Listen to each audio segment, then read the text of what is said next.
Dan alhamdulillah pada kesempatan yang baik ini kita akan mengenal atau ingin mengenal lebih dekat sosok sahabat Nabi yang mulia, yaitu Abdullah ibnu Rawahah radhiyallahu taala anhu. Ini yang akan kita pelajari, Abdullah bin Rawahah. Beliau adalah Abdullah ibnu Rawahah ibn Sa'labah ibn Imr'il Qais.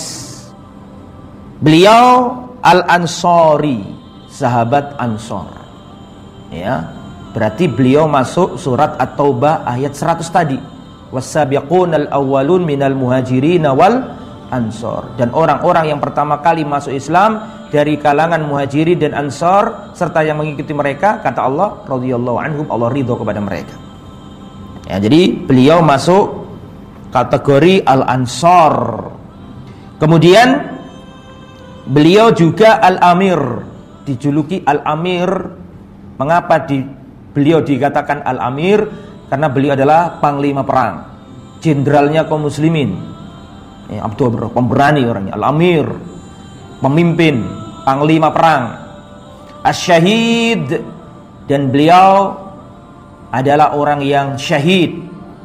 Dan perhatikan jamaah, tidak boleh kita mengatakan fulan syahid, nggak boleh sampai ada dalil yang menunjukkan kesyahidannya.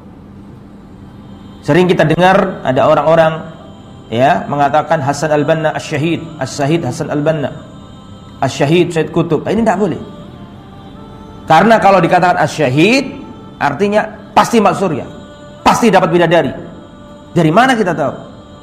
Adapun kalau misalnya doa maka tidak apa. Misalnya ada seorang pahlawan Islam dibunuh Belanda zaman dulu, maka kita katakan semoga Allah menerima kesahidannya, semoga syahid, itu boleh. Tapi kalau mengklaim pasti syahid, belum tentu. Masih ingat para sahabat dalam peperangan menemukan seorang yang luar biasa, hebatnya membela pasukan Islam, sampai para sahabat mengatakan surga, surga, pasti masuk surga. Tapi kata Nabi apa? La huwa finnar, tidak, dia ada di neraka. Kalau sahabat saja bisa apa? Kecelik. Makanya nggak boleh kita mengatakan fulan mati syahid, tidak boleh, kecuali ada dalil. Dan Abdullah bin Rawahah ini termasuk yang dinas mati syahid, karena ada lafaz dari Rasul mengabarkan itu. Hamzah bin Abdul Muttalib syahid, so, betul. Mus'ab bin Umair syahid, betul. Ya, Umar bin Khattab syahid, betul. Kemudian Utsman bin Affan syahid, betul, karena ada dalil. Termasuk Ashabu Badrin, orang yang ikut perang Badar, yang gugur, ya dikatakan syahid, betul, karena ada apa? Ada dalil. Termasuk yang ikut perang Uhud, betul, karena ada dalil. Adapun yang tidak ada dalil nggak bisa kita katakan syahid. Tidak boleh kita menjustifikasi seorang ini ahli surga, tidak boleh kita menjudge seorang ahli neraka kecuali ada dalil. Ya, sehebat-hebatnya Imam Syafi'i nggak boleh kita katakan beliau adalah pasti masuk surga, nggak bisa. Tapi kita berhusnudzon kepada Allah, insya Allah beliau termasuk min ahlil jannah. Sebejat-bejatnya orang zaman ini tidak boleh kita nas masuk neraka selama dia orang muslim, maksud saya. Kalau orang non muslim nggak usah dibahas. Hajjaj bin Yusuf, para ulama mengatakan bagaimana bengisnya dia, tapi nggak boleh kita katakan min ashabin nar, karena dia masih apa? Muslim. Bisa jadi di Allah punya ampunan, dia punya kelebihan yang kita nggak tahu. Ini adalah madhab Ahlus Sunnah, berbeda dengan Khawarij. Khawarij enggak, meskipun dia syahadat asyhadu alla ilaha illallah, tapi kalau melakukan kabairidz dzunub dikafirkan. Nah, Ahlus Sunnah tidak. Nah, ini penting untuk saya sampaikan. Lah, Abdullah bin Rawahah ini julukannya Asy-Syahid, orang yang punya predikat apa? Asy-Syahid, mati syahid. Bagaimana kok bisa mati syahid? Nanti saya jelaskan. Jadi beliau Al-Amir, panglima perang, Asy-Syahid, orang yang dijamin mati syahid atau dikatakan mati syahid. Kemudian beliau juga Al-Ansari, sahabat Ansor, yang mana banyak hadis, banyak ayat yang menerangkan keutamaan orang Ansor. Kemudian Khazraji, ya, beliau dari suku Khazraj. Kita tahu bahwa di kota Madinah itu ada dua kabilah Arab yang terkenal, yaitu Aus dan Khazraj. Antara Aus dan Khazraj lebih banyak mana? Lebih banyak Khazrajnya. Lah, beliau ini Khazraji. Jadi dulu itu sebelum Rasulullah hijrah dari Mekah ke Madinah, di Madinah itu ada dua suku, namanya dulu masih Yasrib. Kota Yasrib sebelum diubah menjadi kota apa? Madinah. Ada dua suku yang suka perang terus. Namanya suku apa? Aus dan Khazraj. Kemudian ketika Rasulullah sampai di kota Madinah, Rasulullah menyatukan mereka. melunakkan hati-hati mereka, sehingga mereka berdua atau dua kabilah ini lebur jadi satu dengan nama apa? Al-Ansor. Kemudian Al-Badri, beliau ini juga Al-Badri, berarti beliau ini termasuk orang yang pernah ikut perang Badar, dan orang yang ikut perang Badar dijamin masuk surga. Ada kisah yang sering saya sampaikan, ada seorang sahabat Nabi ikut perang Badar, tapi melakukan kesalahan yang sangat fatal, kesalahan yang luar biasa. Siapa itu? Hatib ibnu Abi Balta'ah. Beliau adalah termasuk utusan Nabi membawa surat ke Muqawqis, Raja Mesir. Intinya ini orang hebat, ikut perang Badar, pendekar Islam, tapi pernah melakukan kesalahan telak, kesalahan fatal. Apa kesalahannya? Pada waktu itu Hatib ibnu Abi Balta'ah nulis surat. Nulis surat dikirim ke Mekah, padahal dia posisinya ada di mana? Madinah radhiyallahu anhu. Ada di Madinah, nulis surat membocorkan rahasia kota Madinah, mengabarkan kepada kafir Quraisy bagaimana kondisi di kota Madinah. Surat ini bergerak dari Madinah ke selatan menuju Mekah. Rasul dapat wahyu bahwa ada surat rahasia berjalan dari arah Madinah ke Mekah untuk menyampaikan bagaimana kondisi kota Madinah. Ini berbahaya, membocorkan rahasia negara, berbahaya sekali. Ya, hukumannya berat. Maka Rasulullah memerintahkan Ali bin Abi Thalib dan Rasulullah memerintahkan Az-Zubair bin Awam, dua-duanya misanannya Nabi. Ali anaknya Abu Thalib bapaknya pamannya Nabi, Zubair bin Awam anaknya Sofia. Sofia adalah bibinya Nabi. Jadi Zubair bin Awam sama Ali bin Abi Thalib ini sepupunya Nabi dua-duanya. Rasulullah memerintahkan Ali bin Abi Thalib dan Rasulullah memerintahkan Zubair bin Awam, wahai Ali, wahai Zubair, segera kau berangkat, ya, mengejar ada surat rahasia dibawa oleh kurir wanita, seorang wanita. Kalau ketemu segera ambil surat itu, jangan sampai surat itu pergi kemana? Ke Mekah. Maka dikejar sama Ali bin Abi Thalib radhiyallahu anhu dan Zubair bin Awam radhiyallahu anhu, ketemu wanita ini. Maka Rasulullah mengatakan maka Ali dan Zubair berkata, Al-Kitab, mana tulisan itu? Surat itu mana? Maka wanita ini enggak ngaku. Lah, anak enggak bawa apa-apa. Kata Ali dan Zubair, segera kau berikan surat itu atau kami telanjangi kau. Karena Rasulullah enggak mungkin berbohong. Akhirnya dikeluarkan. Setelah dikeluarkan, enggak dibuka sama Ali karena ini amanat Nabi, enggak boleh dibuka sebelum Nabi membuka. Dibawa Ali sama Zubair sampai ke kota Madinah, disuruh buka sama Nabi, dibacakan di hadapan Nabi. Ternyata itu surat mengabarkan berita kota Madinah dan di akhirnya ada tulisannya atau ada tanda tangannya siapa? Hatib ibnu Abi Balta'ah, sahabat Nabi yang mulia radhiyallahu anhu. Maka dipanggil oleh Rasulullah SAW. Hatib dipanggil. Mahada ya Hatib, aja apa ini Hatib? Hatib, kok tega kamu melakukan ini?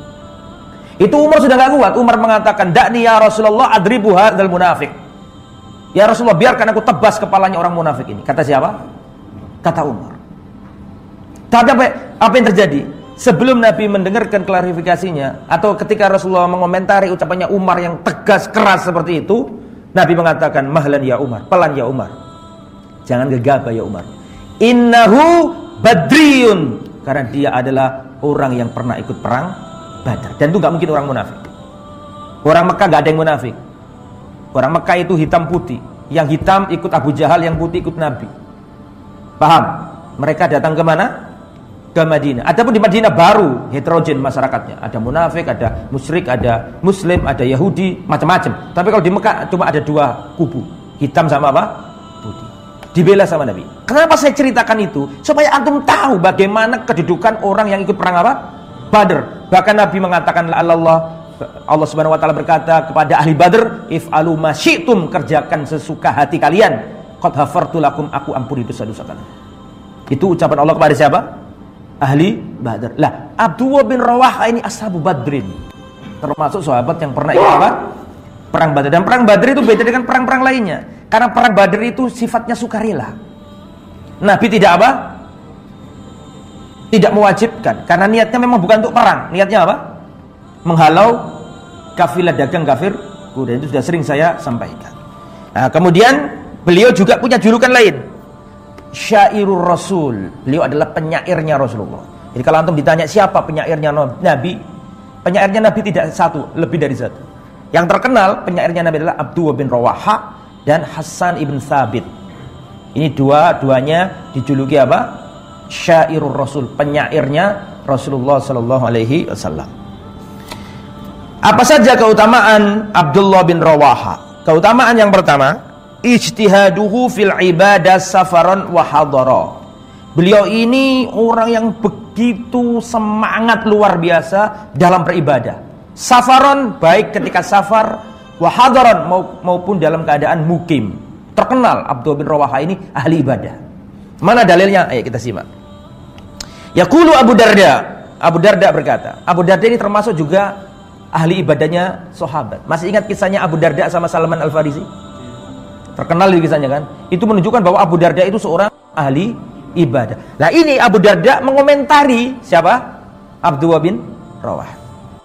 Kunna ma'a Rasulillah sallallahu alaihi wasallam fi safarin. Kata Abu Darda, dulu kami pernah bersama Rasulullah dalam sebuah perjalanan. Wa inna ahadana la yadha'u yadahu ala ra'sihi min syiddatil harri. Sesungguhnya salah seorang di antara kami ada yang meletakkan tangannya di atas kepalanya, min syiddatil har, saking panasnya pada waktu itu. Kita kalau ke tanah Arab ya, kalau musim soif, musim apa? Soif itu apa? Kalau musim panas itu luar biasa panasnya. Kalau dingin luar biasa dinginnya. Lah, pada waktu itu kata Abu Darda, kami pernah dalam perjalanan safar bersama Nabi. Saking panasnya sampai di antara sahabat ada yang meletakkan apa? Tangannya di atas kepalanya, saking panasnya. Perhatikan. Wa ma minna shaimun, tidak ada satupun orang di antara kami yang tetap berpuasa pada waktu itu. Illa 2 orang saja. Yang pertama Rasulullah sallallahu alaihi wasallam. Yang kedua Abdullah bin Rawaha. Karena orang ibadah itu kan butuh kesabaran, Pak. Sabar ada 3 tuh. Sabar dalam ketaatan, sabar menjauhi kemaksiatan, dan sabar ketika mendapatkan ujian. Jadi untuk beribadah pun butuh sabar. Ini padahal sahabat menggambarkan banyak yang nggak puasa. Kalau sahabat itu bukan orang yang suka cari-cari rukhsah, bukan bukawa indah. Itu berarti mereka sudah bermujahadah, tapi nggak mampu saking panasnya. Lah pada waktu itu semua berbuka kecuali 2 orang.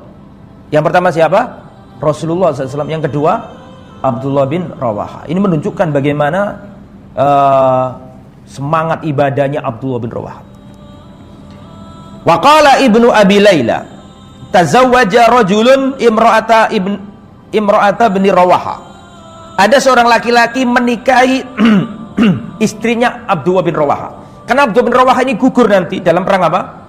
Dalam perang Mu'tah melawan Romawi. Jumlahnya kaum muslimin, jenderalnya itu Abdullah bin Rawaha. Abdullah bin Rawaha ditunjuk Nabi jadi panglima perang. Membawa berapa pasukan? 3.000 pasukan. Sedangkan pasukan Romawi berapa kira-kira? 200.000. Piye gambar noni lho piye? 3.000 wong melawan berapa?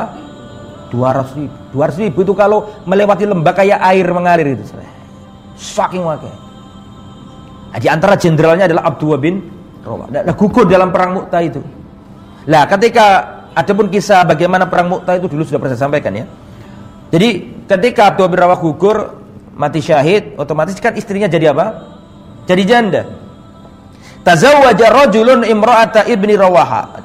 Seorang laki-laki menikahi istrinya Abdullah bin Rawaha. Maksudnya menikahi di sini ya jandanya, bukan istrinya. Enggak boleh kan istrinya orang dinikahi, enggak boleh. Maksudnya di sini adalah menikahi jandanya siapa?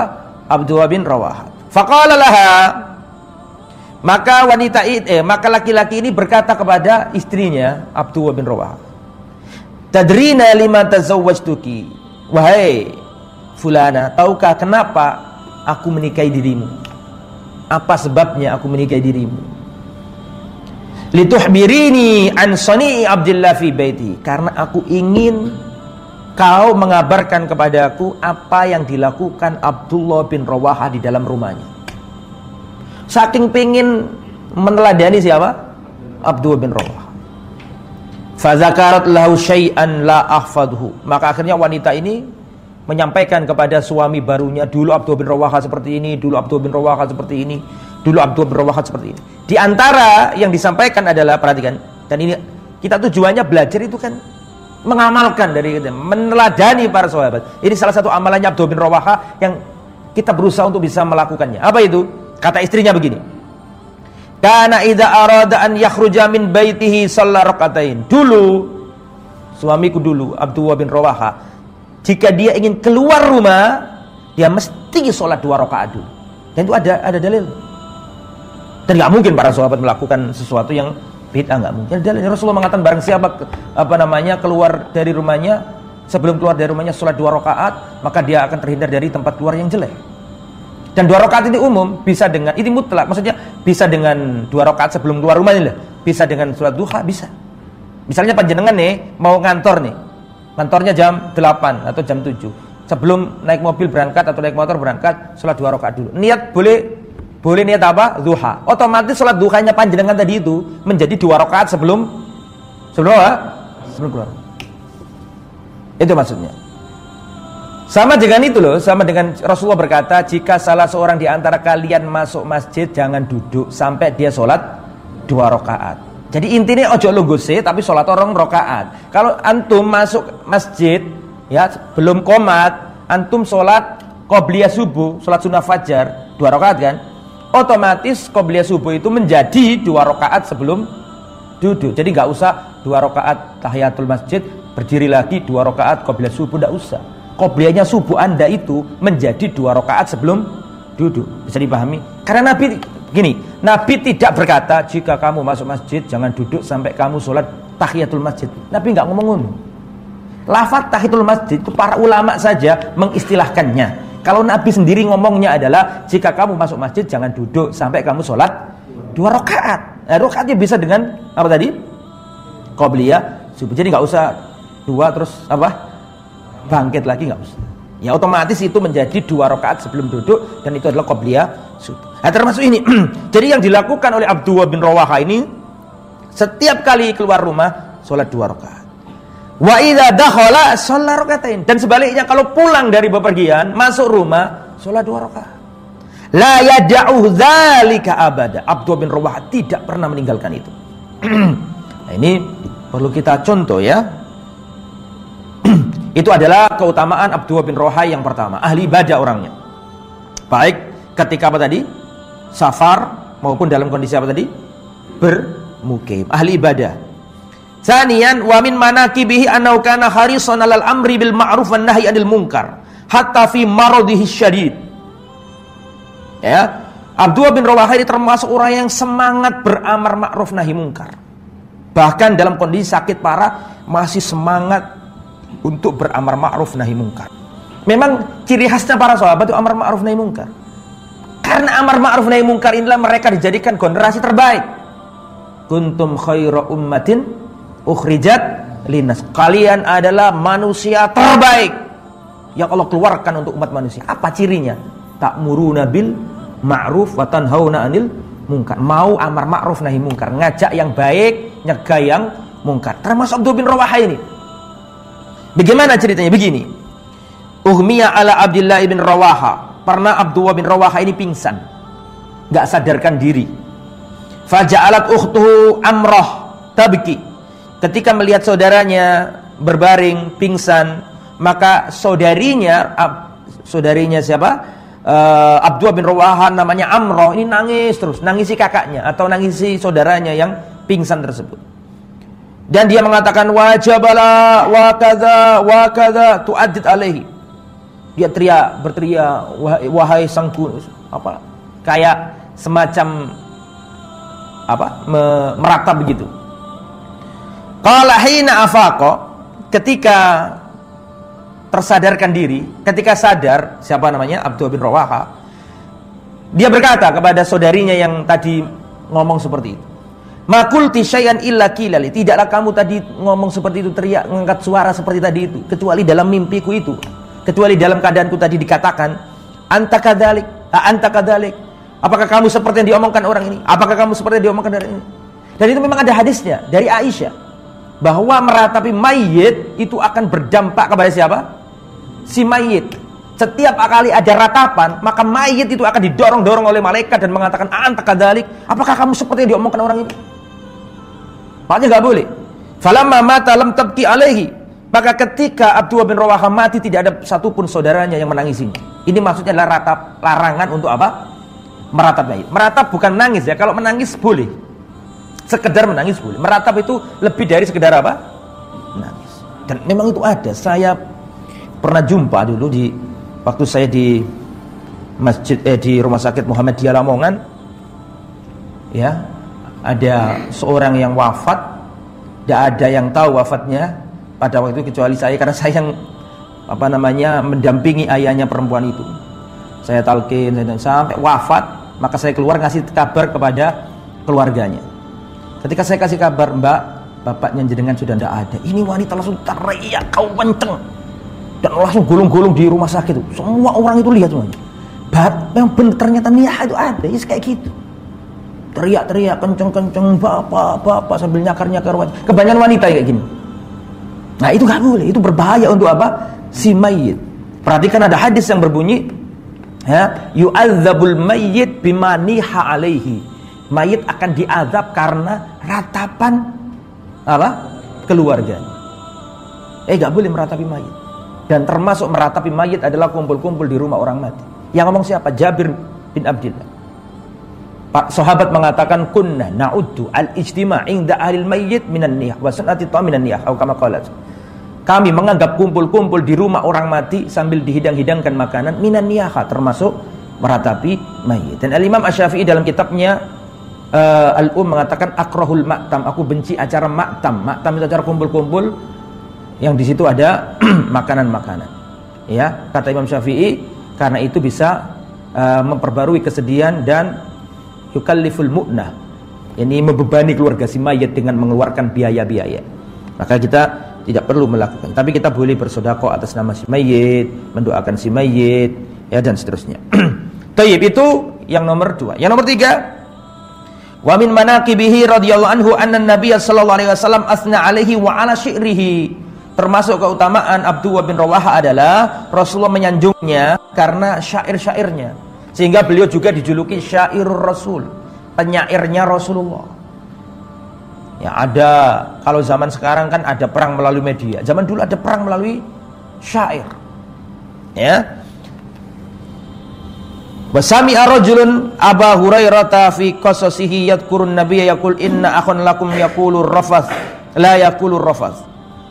Jadi seorang laki-laki mendengarkan dari Abu Hurairah. Jadi Abu Hurairah pernah menceritakan bahwa dulu itu ada syair gitu loh, bahwasanya Rasulullah berkata sesungguhnya ucapan saudaramu ini bukan termasuk rafath. Ucapan saudaramu ini maksudnya ucapannya Abdullah bin Rawaha, karena beliau bersenandung syair. Wa fina Rasulullah yatlu kitabahu idan syaqqa ma'rufun minal fajri sati'u, dan seterusnya.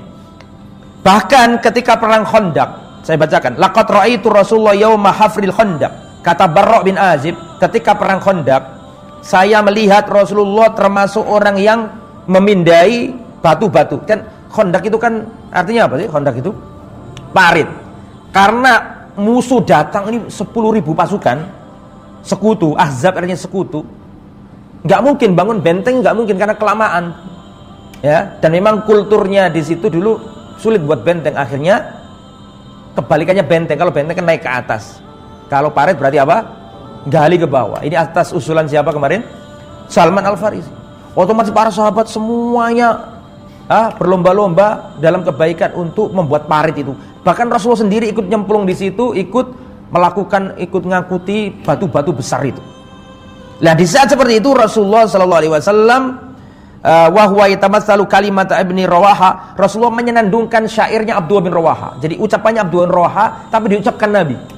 Allahumma laula anta mahtadaina wala tasaddaqna wala sallaina fa'anzilan sakinatan alaina wa thabbitil aqdami in laqaina innal ula qad baghaw alaina wa in aradu fitnatan abaina. Allahumma laula anta ma ihtadaina, ya Allah kalaulah bukan diri engkau enggak mungkin kita mendapatkan petunjuk. Wala tasaddaqna, tidak mungkin kita bersedekah. Wala sallaina, tidak mungkin kami salat.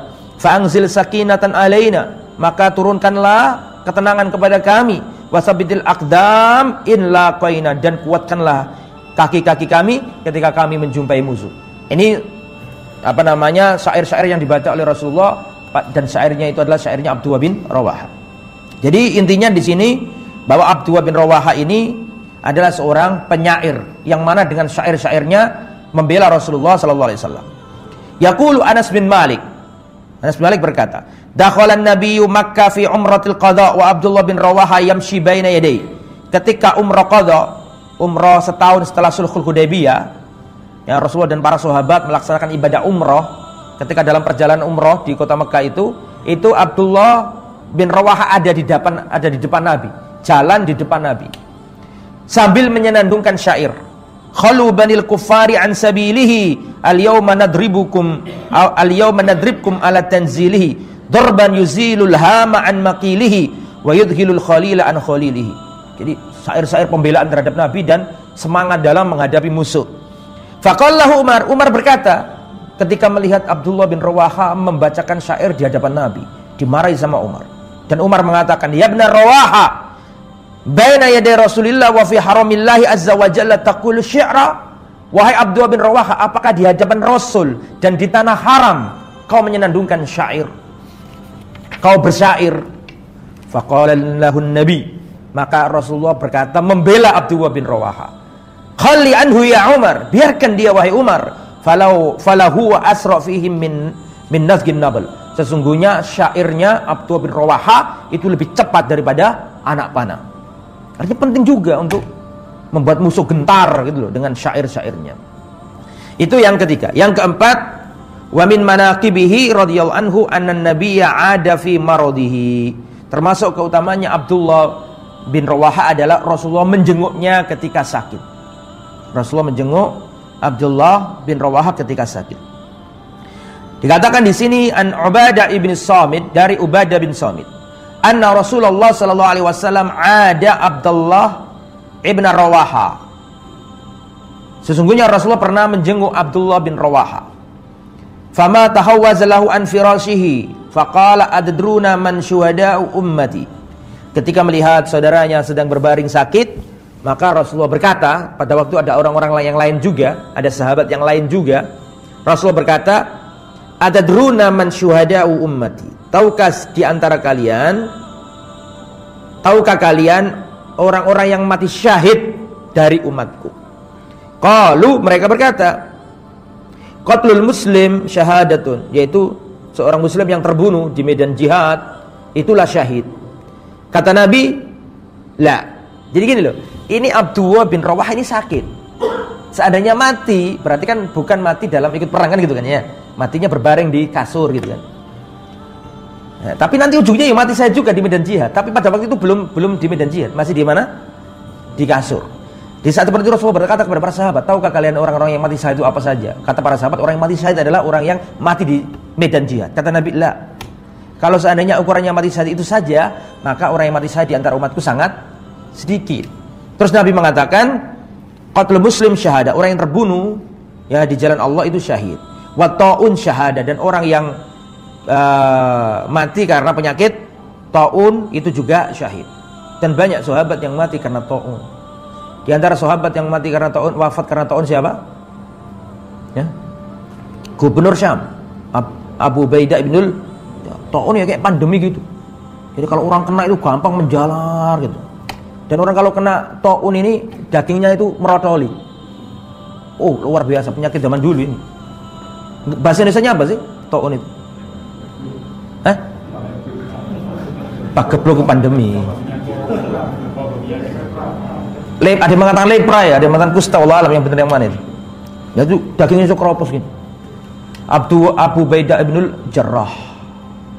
Ya, beliau gugur. Terus diganti sama Umar bin Khattab. Umar yang jadi khalifah pada waktu itu. Ketika Abu Ubaidah gugur, maka digantikan Mu'ad bin Jabal. Mu'ad bin Jabal jadi gubernur setelah siapa? Abu Ubaidah bin Jarrah. Sama Mu'ad juga kena. Kenapa? Ta'un. Wafat juga kena ta'un. Jadi Abu Ubaidah gugur kena ta'un, terus gubernurnya diganti Mu'ad bin Jabal kena ta'un juga, terus diganti siapa?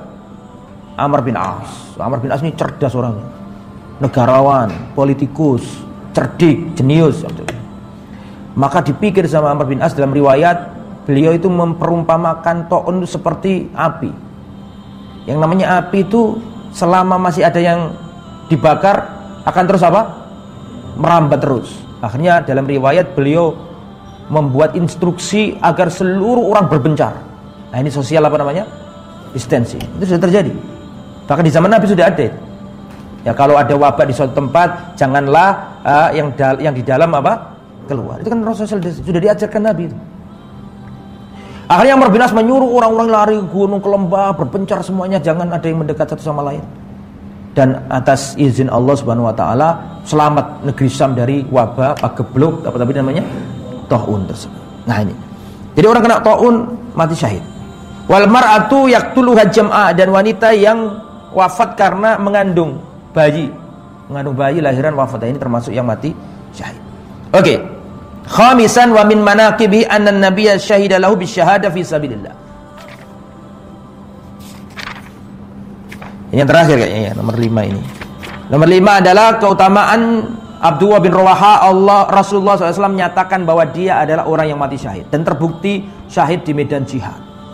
Ba'atha Rasulullah jaishal umara. Rasulullah pernah mengirim pasukan dengan beberapa panglima perang. Gak seperti biasanya. Rasulullah kalau ngirim pasukan, ya, panglimanya fulan, selesai. Tapi khusus dalam perang ini Rasulullah nunjuk 3 panglima. Kalau ini mati ganti ini, kalau ini gugur ganti ini, kalau ini gugur. Sampai digituin sama Nabi. Namanya perang apa? Perang Mu'tah. Perang Mu'tah itu lawan Romawi, pinggiran-pinggiran apa namanya Syam yang bagian selatan. Pinggiran-pinggiran Syam bagian selatan. Unsur-unsur Romawi. Jumlahnya orang Romawi pada waktu itu berapa? 200.000. Kaum muslimin cuma berapa? 3.000. Zaman dulu ini dikdaya Romawi, ya, imperium besar, nggak ada yang nandingi kecuali satu yang nandingi siapa? Persia. Itu ya. Rasulullah mengatakan alaikum bi Zaid bin Harisa, kalian harus taat dipimpin oleh Zaid bin Harisa. Fa in usiba Zaidun fa Ja'far ibn Abi Thalib. Kalau Zaid bin Harisa gugur, nanti kalian akan dipimpin oleh Ja'far bin Abi Thalib. Kalau Ja'far gugur, nanti kalian akan dipimpin oleh Abdullah bin Rawaha al-Ansari. Fawasaba Ja'far, maka Ja'far meloncat dan berkata, bi abi anta wa ummi ya Rasulullah, ma kuntu arghab an tastamila alayya Zaidan. Qala imdi fa innaka la tadri ayu dzalika khair. Fantalaqu falabithu ma sya'allah. Hadisnya panjang sekali. Intinya dalam perang itu nanti seperti disampaikan Nabi, gugur, ya. Faqala Rasulullah naba khairun wa aubata khair au thaba khair syakka Abdurrahman yakni ar-rawi ala ukhbirukum an jaisikum an hadzal ghazi. Innahum intalaku falaku al-adu. Jadi perang Mu'tah itu di antara perang yang Rasulullah tidak ada di peperangan itu. Rasulullah ada di mana? Di Madinah. Pasukan diberangkatkan 3.000 orang melawan kurang lebih 200.000 manusia Romawi. Itu Rasulullah di kota Madinah mengabarkan kepada sahabat-sahabat yang enggak ikut perang. Ala ukhbirukum an jaishikum hadzal ghazi. Maukah kalian saya tunjukkan bagaimana kabar pasukan yang kita kirim itu? Innahum intalaku falaku al-adwa. Mereka sedang bertemu dengan musuh. Fa usiba Zaidun syahidan. Dan Zaid gugur sebagai seorang syahid. Rasulullah ini ngomong di depan para sahabat, padahal kejadiannya masih di mana? Mu'tah. Mereka belum kembali dari peperangan. Tapi Rasulullah akan ngasih tahu siaran langsung nih, ya, kepada para sahabat, sekarang terjadi peperangan. Zaid bin Harisa gugur, diganti Ja'far. Sekarang Ja'far gugur, diganti siapa? Abdullah bin Rawaha. Dan itu Rasulullah bercerita itu sambil apa? Bercucuran air mata. Dan Abdullah bin Rawaha gugur, diganti siapa? Saifun min suyufillah, pedang di antara pedangnya Allah. Khalid mengangkat dirinya sendiri. Karena keadaan genting dan tidak boleh pasukan kosong dari kepemimpin, nggak boleh kosong dari komando, nggak boleh. Kemudian diterangkan di sini bahwa akhirnya Allah Subhanahu wa taala memberikan kemenangan atau bisa keluar dari kerugian yang lebih besar, dipimpin oleh Khalid bin Walid dan akhirnya selamat. Tapi meskipun itu tidak menang, ya nggak mungkin menang juga, mereka 200.000 manusia, tetapi efeknya positif. Setelah perang Mu'tah ini, secara politik nama kaum muslimin terangkat di seluruh jazirah Arab. Apa maksudnya? Ini Muhammad yang kemarin sore terusir dari kampungnya Mekah, sekarang sudah melawan apa? Romawi, melawan Romawi loh ini, bukan melawan kafir Quraisy lagi nih, melawan Romawi. Gitu kan? Sehingga ini mengangkat nama kaum muslimin di tengah-tengah kabilah Arab. Semakin ditakuti ini pasukan Islam ini karena sudah bertemu dengan pasukan Romawi meskipun kalah. Kalah dalam artian enggak sebanding di situ ya. Kemudian ikhwatul iman ikhwatul iman rahimani wa rahimakumullah. Di sini diceritakan tentang mauqif beliau panjang sekali. Di antara mauqifnya adalah ketika beliau melihat pasukan Islam cuma 3.000, sedangkan pasukan kafir Romawi 200.000 kurang lebih, maka sebagian sahabat itu berpendapat, bagaimana kalau kita ngirim surat? Kirim surat kemana? Kita ngirim surat kemana? Ke Rasulullah SAW. Tujuannya apa? Untuk minta tambahan apa? Pasukan. Sudah hampir nulis surat untuk disampaikan ke Rasulullah SAW. Di saat seperti itu Abdullah bin Rawaha termasuk yang nolak. Jangan surati Rasulullah. Kemudian Abdullah bin Rawaha pidato di depan pasukan Islam. Ya qaum, wallahi innal ladzi takrahuna lillati kharastum tatlubuna asyhada. Wahai kaum, sesungguhnya hal yang kalian takutkan, inilah yang kalian tuju kenapa kemari. Sesungguhnya hal yang kalian khawatirkan, inilah hal yang kalian inginkan sebenarnya, yaitu syahada, kematian. Wa man nuqatilin nas bi adadin wala quwwatin wala kathratin. Kita memerangi manusia Romawi ini bukan karena jumlah, bukan karena kekuatan, bukan karena kebanyakan manusia. Wa inna ma nuqatilukum lillah, tapi kita memerangi mereka karena Allah. Gak usah kita minta bantuan Rasulullah. Kita ini besok ini menang atau kalah, dua-duanya kebahagiaan. Kalau kita menang maka ini kemuliaan. Kalau kita kalah kita mati syahid. Untuk apa kita nulis surat ke Nabi? Paham maksudnya? Untuk apa kita nulis surat ke Nabi? Wong ini ada dua kebaikan di mata kita. Kalau kita mati syahid malbus surga. Kalau kita menang kemuliaan. Gak usah kita. Akhir seluruh pasukan Islam yang cuma 3.000 sepakat. Kita gak usah nulis apa? Surat. Akhirnya mereka sepakat dan gugur. Zaid bin Haritha gugur. Dan ini orang yang dicintai Nabi semua. Zaid bin Haritha gugur. Ini adalah mantan anak angkatnya Rasulullah. Ceritanya panjang. Sudah saya ceritakan di sini Zaid bin Haritha ya. Sudah. Kalau Ja'far ini adalah misananya Nabi, orang yang paling mirip dengan Nabi, baik wajah maupun perilakunya. Dalam hadis dikatakan, engkau wahai Ja'far orang yang paling mirip aku dari sisi fisik maupun dari sisi akhlak perilaku. Orang dicintai Nabi. Dan termasuk Abdullah bin Rawaha orang yang dicintai Rasulullah SAW. Tiga-tiganya, yang dua muhajirin, yang satu ansor. Zaid muhajirin tapi non Quraisy, Ja'far muhajirin plus Quraisy, Abdullah bin Rawaha ini ansori. Wallahu a'lam bishawab. Demikian yang bisa disampaikan, kurang lebihnya saya mohon maaf. Subhanakallahumma bihamdika asyhadu an la ilaha illa anta astaghfiruka wa atubu ilaik. Wassalamualaikum warahmatullahi wabarakatuh.